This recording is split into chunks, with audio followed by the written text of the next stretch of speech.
Insegene edakinubane insegene anatin fakane anummata kiyyaaf qaalii beetta akkas jedhee nama mootummaan ዶክተር አብይ ነቢቱን እንደው ኢትዮጵያ የምትባል ሀገር በኦሮሞ አጥንት የቆመች በኦሮሞ ደም የተጣፈች ናት። ለማንም አሳልፎ መስጠት የለበትም። ጅርቱ ጆሌ አብዲሳ ጅርቱ አብዲሳ አጋ ጅርቱ ጆሌ መላይ ጅርቱ ጆሌ ገበዮ ጅርቱ ጆሌ ማሳ ጅርቱ ዋንን ጀዱን ቀቡ ዱበቹudhaafis hin dandeenye garuu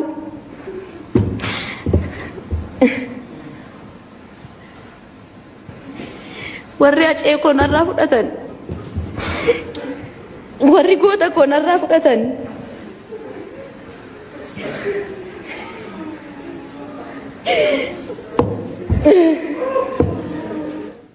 mucaako baalageetu miidhe baarageen miidhe mucaako otoo jagni jagnaan otoo miidhame baay'ee nama gaddisiisu mucaako baalagee itti bitamanii ganzabaan itti bitaniitu warri humnaan dadhaban ganzabaan itti bitanii mucaako balleessanii dhugaan kee waaqaa fi mucayyoo si bira jirtu qofa bira jira kan si nyaattees kan si nyaachistes ishuma ijoollee biyya kootiin hundumtuu haadha kootiin lubbuu bile qabaatuuf maaliif golanaanna'am biyya koo falmeen du'een gootota Oromoo ta'am qotee namichi sanyii darbateem rafee hin bulu namni waan ormaa abdateem jirraam jirtuum eessa jirtu jechoonni jedhan jechoota Haacaaluu Hundeessaa boonsaatiim.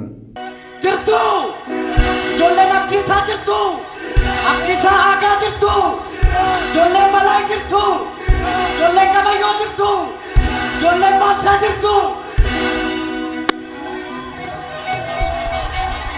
eessa jirtu Finfinnee biyya abbaa keenyaa jirra jedha eessa jirtu Shaggar jirra jedha eessa jirtu Shaggar jirra jedha eessa jirtu biyya Tufaa Munaa jirra jedha eessa jirtu biyya Noobee Tufaa jirra jedha eessa jirtu.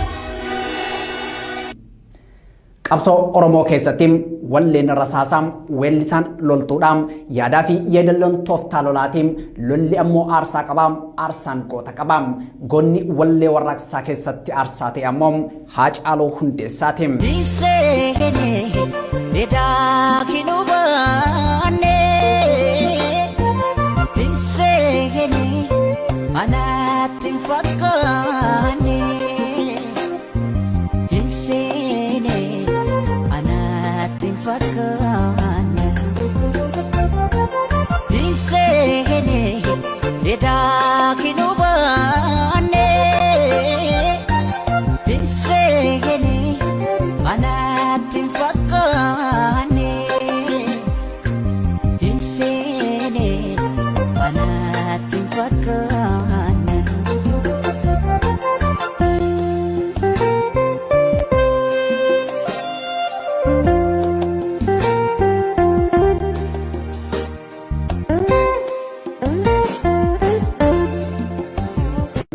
Riqicha ragaa waamaam riqicha adawaa guddaa isa Finfinnee jiruum namni seenaa yoo dabses lafti seenaan jijjiiruum kan jedhu Haacaaluu Hundeessaam kan seenaa Oromoo deebisuuf aartii falaasamaam taasifateedha.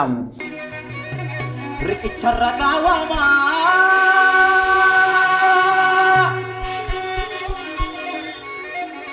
riqicha ragaa waamaa riqicha adawaa guddaa isa Finfinnee jiru. namni yoo seenaa dabses lafti seenaan jijjiiru. Warri goota koonarraa fudhatan, warri harka qullaan hambisan, warri haacee nyaatan, warri ijoollee isaa abbaa malee hambisan akka murtii haqaa argatan duuti akka itti murteeffamu barbaadaam jechuun haati mana isaa Faantuu Damisoom mootummaa Biltsiginnaa gaafattus deebiin faallaa ta'eem intalli ajjechaa isaatiin shakkamtuum Laamroot Kamaal Bilisaan gadhiifamteem.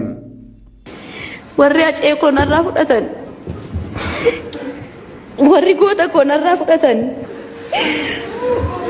warri harka duwwaa hambisan warri ijoollee isaa abbaa malee akka guddatan godhan duutni akka itti murteeffamu barbaada. Dhugaa isaa baasuu caalaam dhugaa isaa awwaaluuf mootummaa biltsiginnaa caalaam qabsoo kan taasise hin jiru. Bara dhaloota kiyyaattiin biyyi Itoophiyaa jedhamtuun biyya lafee Oromootiin ijaaramteen biyya dhiiga Oromootiin barrooyteen eenyumaafuu dabarsinee kennuu hin qabnu. Oromoon injifataa jennee yaaduu qabna. Jeneraalota lola Adawaa lolchiisan 11 keessaa 9 Oromoodhaan. Kanaaf Itoophiyaan tan Oromootiin yaada gooticha Oromoo aartistii Haacaaluu Hundeessaa dhaloota dhaalchisaa turedha. ከኔ በላይ ያሉትን ኦፍ ገራራት ሙከሙረኒ ይላል ኦሮሞ። በኔ ትውልድ ያሉትን ኢትዮጵያ የምትባል ሀገር በኦሮሞ አጥንት የቆመች በኦሮሞ ደም የተጣፈች ናት። ለማንም አሳልፎ መስጠት የለበትም። ዊነር ነኝ ብሎ ማሰብ አለበት። ያገባኛል ብሎ ማሰብ አለበት። ከ11 ጄኔራሎች 9 ጄኔራሎች አድዋን ያንበረከኩ አድዋ ላይ ድል የተቀዳጁ 9 ጄኔራሎች ከሆኑ ስለዚህ ይሄ ትውልድ ኢትዮጵያ የኔ ነች ብሎ ማሰብ መቻል አለበት። Haacaaluun seenaa injifannoo Adawaam waggaa 123 oliif gita bittoonni kenna jedhaa turan waltajjii tokkoon kan Oromooti jedhe. Akkam jirtu kabajamtoota daawwattoota Oromiyaa Miidiyaa Neetworkii. Kun qophii addaa qophiin guyyaa Haacaaluu Hundeessaa sababeeffachuun qopheeffanneedha. Oromiyaa Miidiyaa Neetworkii waxabajjii 29 waggaa waggaan guyyaa Haacaaluu Hundeessaa jechuun kabajuu jalqabe. Nutis kana irratti xiyyeeffachuun Haacaaluu Hundeessaa loltuu aartii keessaa jechuun waan qindeeffanne qabna. Ansaraay sabaati waxabajjii 29 guyyaa Haacaaluu Hundeessaati.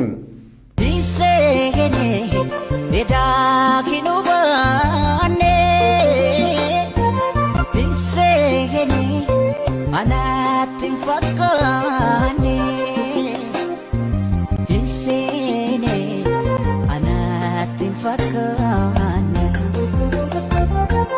hinsene edakinu baane hinsene anatin fakkaane hinsene anatin fakkaane.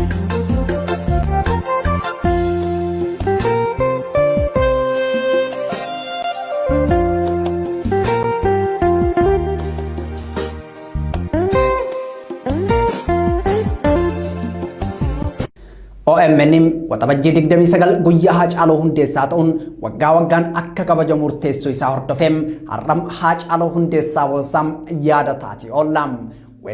Weellisee weellelsiisee nama weeddisiisee qonni geerrarsiisee Haacaaluu Hundeessaa kan akka lakkoofsa Awurooppaatti bara 1995 Karchallee Amboo seenee bara 2000 bahee nama bara 2001 albama sanyii mootii jedhuun uummata Oromootiin wal baree bara 2013 waa'ee keenyaan bara 2015 sirba qeenxee gurra jabaa itti horate maalan jiraam bara 2017 jirraam.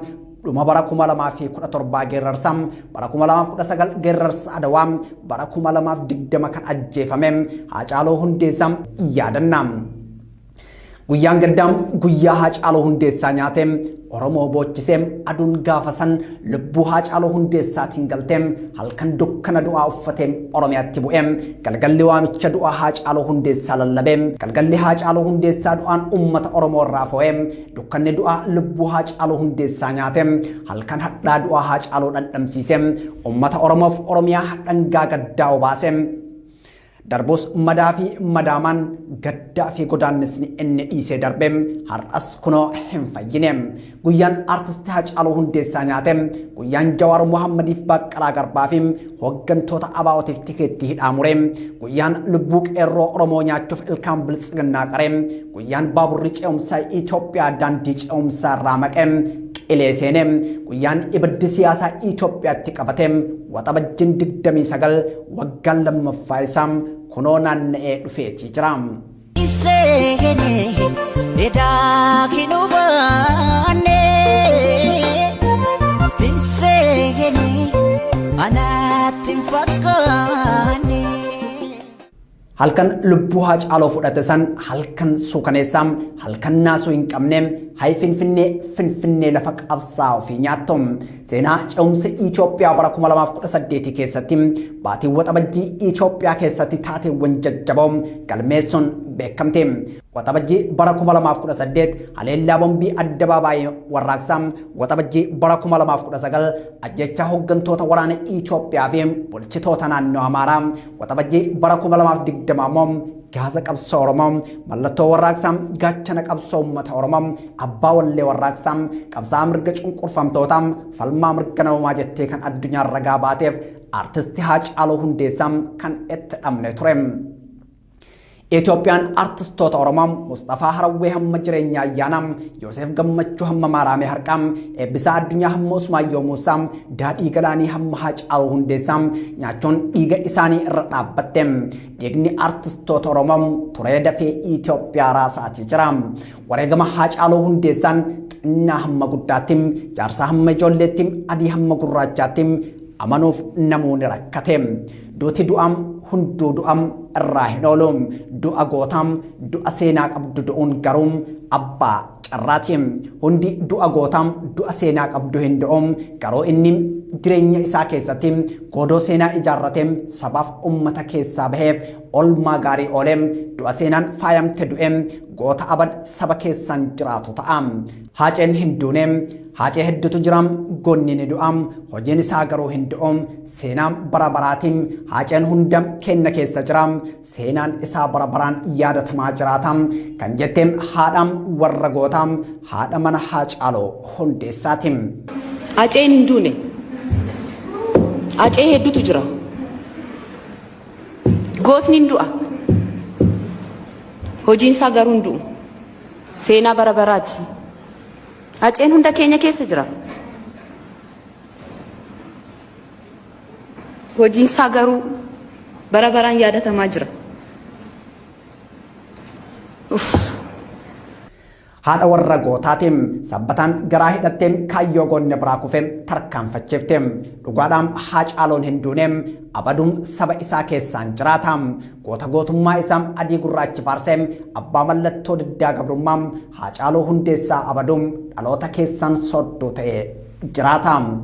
Wareegamni Haacaaluun dukkana roobaam naasuu bakakkaa saba bal'aa Oromootti booseem Oromiyaatu gaddaan liqinfameem gadda isaattum godaannisa seenaa ta'eem tasatti nyaatamee kichuu muramuu isaattum saba mar'imaan gubeem gaafa inni du'eem dhakaa mukatu socho'eem dachii Oromiyaam kan Haacaaluu biqilchitetum gadda uffateem samii Oromtichaattu fuula guureem gaafa Haacaaluun wareegameem gaafa guyyaa galteem gaafa dhiiga isaa dhangalaasan gaafa dhiigni danuun yaa'eem laga lola'eem guyyaam reeffi dirree guuteem mormi namaa badhee kolfeem dheengadda gaafa aduu galgalaatiin dukkanti du'aa finfinnee weerarteem dukkana siyaasaa bariin isaam dheertuttoo ummata Oromootti bu'eem. Haacaaluun kiyyaa mitiim kan saba bal'aateem ijoollummaa isaatii kaaseem saba kanaaf yaadaam mucaa koo mallaqaan itti bitanii narraa ajjeesaniim bulchitoonni Itoophiyaa warra mucaa koo rasaasaan bobeesseem akkanaaf bobeessan jechuun kan dubbatan ammoo abbaa goota kanaam obbo Hundeessaa Boonsaatim. Haacaaluu ani abbaadha jedhee waamamu malee Haacaaluun kan saba bal'aati kan koo bichaa miti Haacaaluun kan saba bal'aati. Haacaaluun immoo jagna ijoollummaa isaatii jammaree daa'imummaa isaatii jammaree hima didaadha tola hin jedhu waan garaasaa barbaade malee iyyaa kanaa mucaa koo waan xinnoo isheen aarsu mucaa koo baalageetu miidhe mucaa koo otoo jagnaan otoo miidhamee baay'ee nama gaddisiisu mucaa koo baalagee itti bitamanii ganzabaan itti bitaniitu warri humnaan dadhaban ganzabaan itti bitanii mucaa koo balleessanii. Garuum warri aangoo siyaasaaf jecham abbaa wabii Haacaaluu Hundeessaa kichoo gutan waamicha maatiifim ummata Oromoo dhimman daa'imman isaa haquu dhiisaniim dhugaa isaam awwaaluun haqa irra ejjetanii jiraataa jiru. Yeroo mootummaan Abiyyi Ahmad barri aangoo bulchiinsa isaa dhumataa jira jedhameem xiinxaltoota siyaasaa aktiivistootaafim ummata Oromootiin sochiin mootummaa danquu cimetti tureem Haacaaluu Hundeessaa kan Oromiyaa miidiyaa neetworkii wajjin afgaaffii taasiseem. Kamaqaa qabsoo Oromootiin dhiibamee roorrifamee dadhabee karaa Keeniyaaf karaa Sudaan baqatee biyya hambaarra jiru paartaayimii isaa muuziqaa hojjeta malee fuul taayimii muuziqaa hojjeta illee hin jiraatu biyya faranjii keessatti artistoota gameeyyii hedduu beeka. Isaan carraa argataniin achitti jireenya ofii carraa ittiin mo'atan argatan malee kan biyya keessa jiru agartee gadadoo hamaa keessa akka inni jiraachaa ture waan dhokataa miti. Artistoota Oromoo isa qabsoo Oromoo utubuu keessatti gahee qaban miti. Artisti Haacaaluu Hundeessaa afgaafii dhaddacha dubbii irratti taasiseen rakkoo bulchiinsa Abiyyi Ahmad qabu qofa osoo hin taane bulchiinsa Abiyyi Ahmad isa bituu akka hin dandeenye bareechee hime. Nama dabballeen mootummaa kaayyoo isii ittiin tarkaanfachiiftu akka hin taane ani ummata kiyyaaf qaaliidha mootummaan Abiyyi Ahmad na bituu hin danda'u jechuun abjuu dabballoota dukkaneesse. Ani ummata kiyyaaf qaalii beetta akkas jedhee nama. By the way, wanti bitamu, miini bitamu, mi'a qaalii bitamu, miini rakashaan bitamu. Akka gaariitti fudhadhasan. Garuu immoo mootummaan Dooktar Abiyyi na bituu hin danda'u. Okay?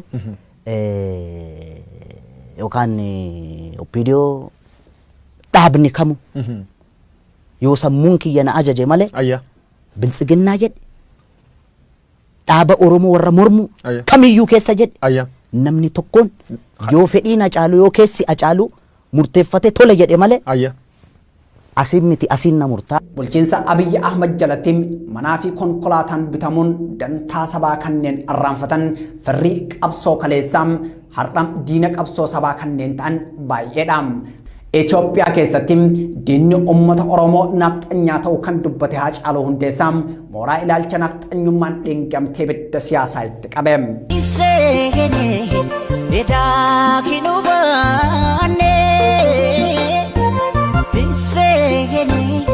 Anatin fakkaane hinsene anatin fakkaane. Sirniin afaan qawweetiin biyya bituun uummata Oromootiif diinaam. Itoophiyaan afaan qawweetiin saboota Itoophiyaa cunqursituun uummata Oromootiif fira taatee hin beektu. Itoophiyaan qawween ijaaramtee Oromoof diinaam. Oromoon gadaan qajeelaam, gadaan duulaam, gadaan buleem bulchaam, kanaaf fakkaataam ilmi Hundeessaa boonsaam, sirni nafxanyaam Oromoof kaleessas diinaam, har'as diinaam, gara fuulduraas diina kan jedheefim. Nafxanyaan diina Oromooti, kaleessas diina Oromooti, har'allee diina Oromooti, gara fuulduraattis diina Oromooti. Akka wallaalu. Mootummaan Abiyyi Ahmad nama Oromoo cimaa tokko yookaan hayyoo tokko akka ajjeesu nafxanyaan halkanii guyyaa hojjetaa jirti jechuun kan raage Haacaaluun akkuma inni jedheem bulchiinsi Abiyyi Ahmad torbaan Haacaaluu Hundeessaa afgaafii Oromiyaa miidiyaa neetworkii irratti taasisetti ajjeeseem. Kaayyoon ajjecha artistii Haacaaluu Hundeessaa guddaan falaasama eda'amuu uummata Oromoo fudhachiisuufim siyaasaa biltsiginnaa uummata Oromootti gurguruufim humnoota federaalizimii dadhabsiisuu jedhamee xiinxalamaatii ture. Akeekaa fi kaayyoo artistii Haacaaluu Hundeessaa ajjeefameef sabboonummaa Oromoo dhahuun ilaalcha sabummaa balleessuuf Oromummaa xinneessuuf nafxanyummaaf Itoophiyummaa sabummaa olitti dagaagsuuf ture. Ergam wiixanniin waxabajjiin 29 bara 2020 guyyaa akeekaa fi kaayyoon mootummaa Abiyyi Ahmad hojii irra itti oolu ture. Ergamni kaayyoo kanaa galmaan gahuu kan kaayyoo kana galmaan gahuun qaamota humnoota tikaa irra jiran kanneen akka hoogganaa tika biyyaalessaa yeroo sanii Damballaash Gabra Mikaa'el, hoogganaa tika magaalaa Finfinnee Yohaannis Mitikkum, Laamroot Kamaal fa'aatti kennamuun ajjechaan isaan sun raawwatame jedhamee himamaatii ture. Ajjechaan artistii Haacaaluu Hundeessaatiif kan shakkamtu Laamroot Kamaal yeroo artistii Haacaaluu Hundeessaa ajjeefamu bira jirti. Haacaaluun rasaasaan kan dhahame karaa mirgaan imaltuun taa'uuni. Karaa saniin kan taa'e ammoo Laamroot Kamaaliin gama biraan ammoo artistii Haacaaluun erga ajjeefamee Laamroot Kamaal hin iyyineem birmannaas hin gaafanneem. Hammam dhiigni keessaa dhumutti eegdem hiriyoota isaatiif bilbiluun odeeffannoowwan taatee guyyaa sanaan wal qabatanii ba'aa turanidha. Bulchiinsi Abiyyi Ahmad fulbaana 30 bara 2020 sanbara darbeem aangoo isaa jabeeffachuuf akkuma Haacaaluun jedheem nama Oromoo cimaa tokko ajjeeseem dukkana siyaasaa Itoophiyaatti buuseem. Dooktar Abiyyi waraana isaa ajaje akka Jawaar ajjeesu yookaan qabsaa'aa Oromoo hayyuu tokko akka ajjeesu nafxanyaan halkanii guyyaa irratti hojjechaa jirti. Gaafa muummichi ministeeraa waanuma xinnoo bar waan guddaa miti bar gaaffiin deebi'ee hin jiru beektaami. Mee gara fuulduratti hin deebisu hin deebisan hin beenu gaaffiin Oromoo waan guddaan turre bar biyyattii kana keessatti akka arjummaa isaatti. Waanuma xinnoo waanuma Oromoo urgooftu kan yoo godhe qullaa sirbiti baatee bar nafxanyaan miidiyaa ishiitiin FM jiru hundi jechuudha. Akkam ajjechaan kun ergama mataa isaa qabuun Haacaaluun rasaasaan dhahameen amma dhiigni keessaa dhumutteem wal'aansi dursaa hin taasifamneef Laamroot Kamaalees akka dhiigni isaa dhaabbatu hin gooneem barmannaas hin gaafanneem.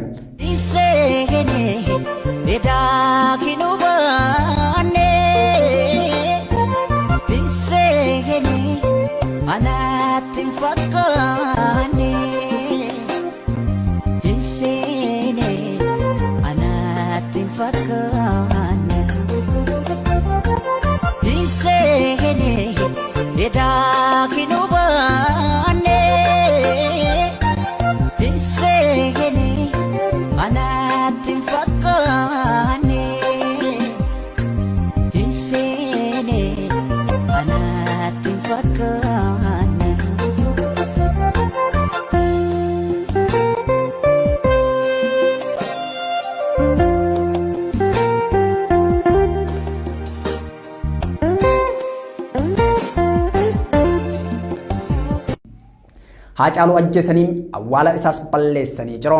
Hooggantoonni siyaasaa Oromoos manneen hidhaatti guuramanii turaniim. Artisti Haacaaluu Hundeessaam sabboonummaan Oromoo utubaa Itoophiyaa akka ta'e yeroo garagaraatti dubbataatii ture. Garuu sirni Itoophiyaam Oromummaa nyaataa jiraatum, sirni Itoophiyaam seenaa Oromoo xeessaa jiraatum, diina Haacaaluu Hundeessaa qofa osoo hin taane diina dhaloota qubeeti.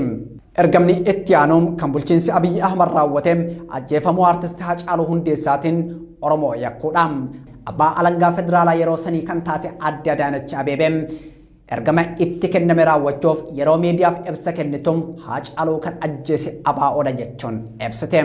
Namoota ergama ABO shanee irraa fudhatanii Haacaaluu ajjeesan jettee maqaa waamte keessaa Xilahuun Yaamii yeroo sadii dogongortee maqaa garaagaraatiin yaamte.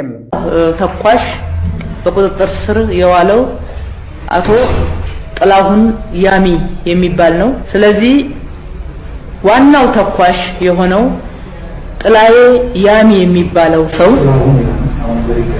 ጥላሁን ያሚ ስለዚህ ጥላሁን ዋሚ ለምን እንዴት Haacaaluun መግደል እንዳስፈለገ ለምን እንደገደለ በገለጸበት ወቅት Haati halangaa federaalaa dhimma ajjechaa kana itti dhiyeenyaan qorataa jirtum akkamitti maqaa waamuu dadhabdiin gaafiidha.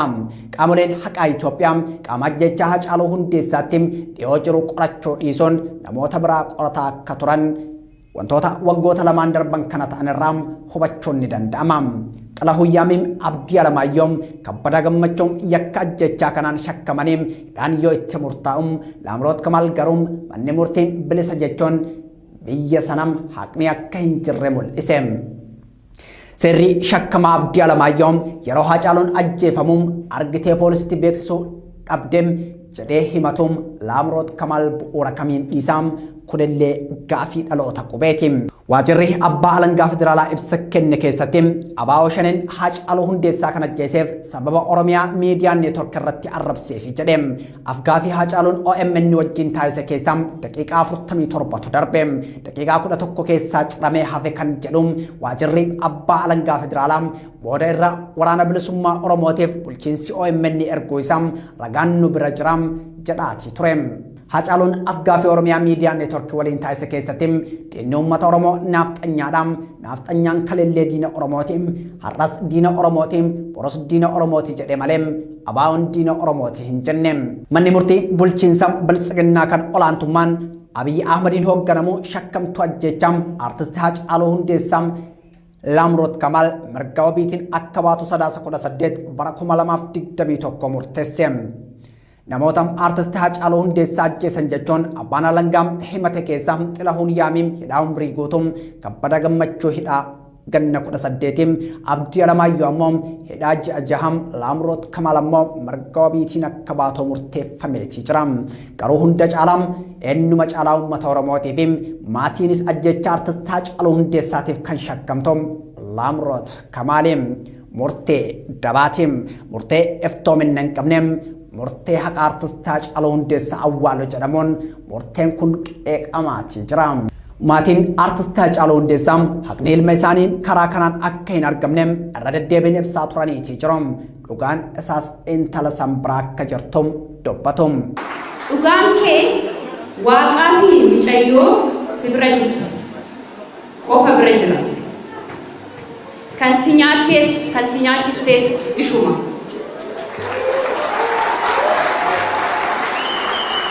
Atuu akkuma jettee kan nama nyaatu keessa jira jettee mitiire. Ajeekoo ati hinduutus kan du'e warra si ajjeestee jedhanii yaadan seenaa hin qabne warra garaadhaaf bulu. Ergamni isaanii galma gaheen boodam maqaa siidaa fi muuziyeemii sadarkaa isaan eeggate ijaarra jedhuun ummatam irraa mallaqa sassaabaa kan ture mootummaan Biltsiginnaa qaroo hanga ammaa siidaa muuziyeemiin dhaabbate hin jiru. Haati manaa Haacaaluu Hundeessaa ibsa albama sadaffaa maalii malli isaa kan Haacaaluu Hundeessaa irratti yeroo miidiyaaleef kennite waa'ee siidaa Finfinneetti ijaaramuu gaafatamte nahaa darbu jechuun homaa dubbachuurraaf qusatteetii turte. Haacaaluu Hundeessaa waltajjii irratti geerrareem dhaadatuun abbaa doktoreetiin kan jedhameem sirbaan lolee lolchiisee gootummaa saba dhaalchisuun kan booqa seenaa walleen nama habbuuqqachiiseem goota waltajjii irraa bareedu ture. Akkisaa aagaa jirtu, ijoolleen malaa jirtu, ijoolleen qabayyoo jirtu, ijoolleen baalchaa jirtu. Eessa jirtu? Finfinnee biyya abbaa keenyaa jirra jedhaa eessa jirtu? Shaggar jirra jedhaa eessa jirtu? Shaggar jirra jedhaa eessa jirtu? Biyya tufaa munaa jirra jedhaa eessa jirtu? Biyya dhoobee tufaa jirra jedhaa eessa jirtu?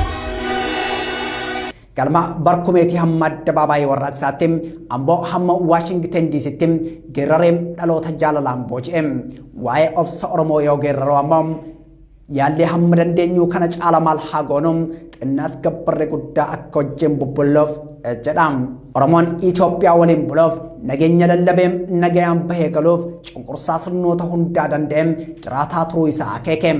Saakenne ishee burree kan ribbiif kennineem elmatan baramee qanuu galchuu didan maleem kan jedhes Haacaaluu Hundeessaa boonsaatim. Biyaan Oromiyaa elmatam kabajaa fi galata Oromiyaaf galchuu qabdu osoo hin galchin barootaaf jiraataa jirtim. Sirni Itoophiyaa Oromoo ajjeesaam qabeenya dachiin Oromiyaa biqilchiteen jiraattum artisti Haacaaluu Hundeessaa akkas jechuun itti himeem. Gaafa gabrummaan sabatti jabaatti ammoo Harargeen mancaa qarraan tuulamni farda leenjiseem roorroon daangaa dabarraan qeerroon falma murteesse jechuun sirni Itoophiyaa Oromoo ajjeesuum raaseem sirna Oromoo hin taane kaaseem.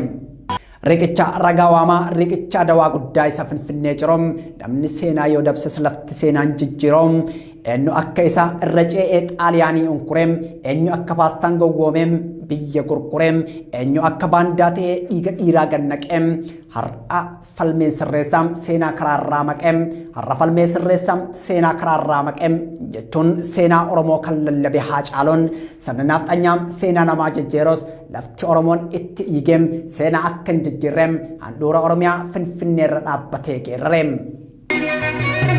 Riqicha ragaa waamaa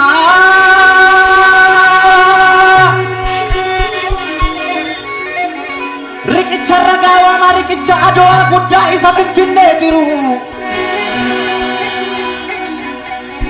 Namni yoo seenaa dabses lafti seenaan jijjiiru. Eenyu akka sarracee xaaliyaanii hunkuree eenyu paastaan gogoome akka biyya gurguree eenyu akka sarracee xaaliyaanii hunkuree eenyu buuphaan gogoome eenyu paastaan gogoome akka biyya gurguree eenyu akka sarracee akka adawaa dhaqee eenyu akka baandaa ta'ee dhiiga dhiiraa gannaqee har'an falmee sirreessa seenaa karaarraa maqee har'an falmee sirreessa seenaa karaarraa maqee.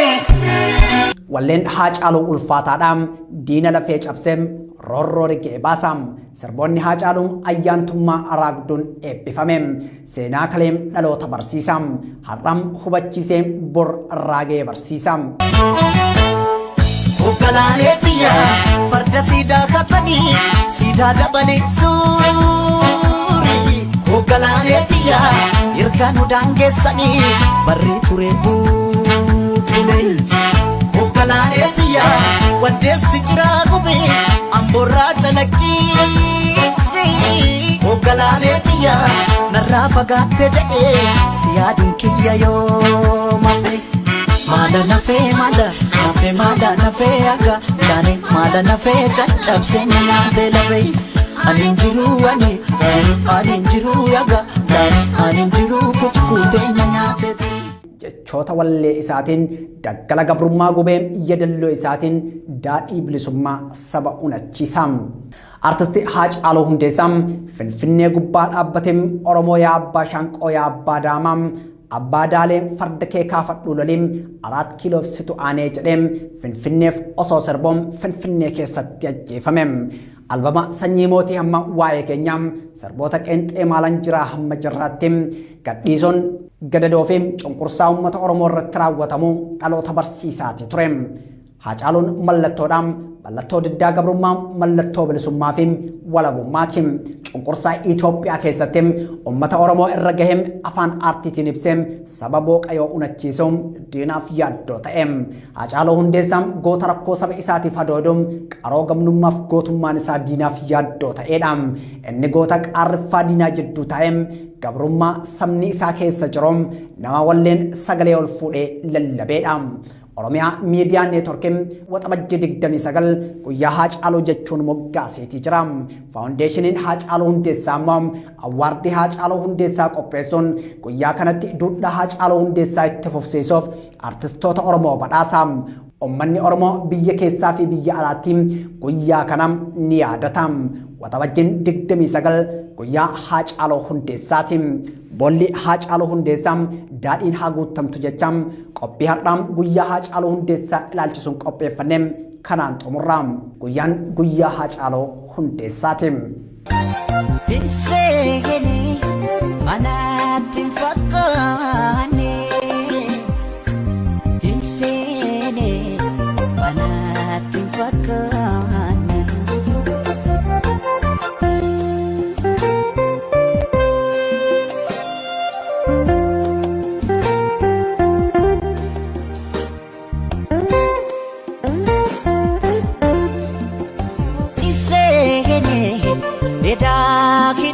Dakinubane binseegani anaatti fakkaane.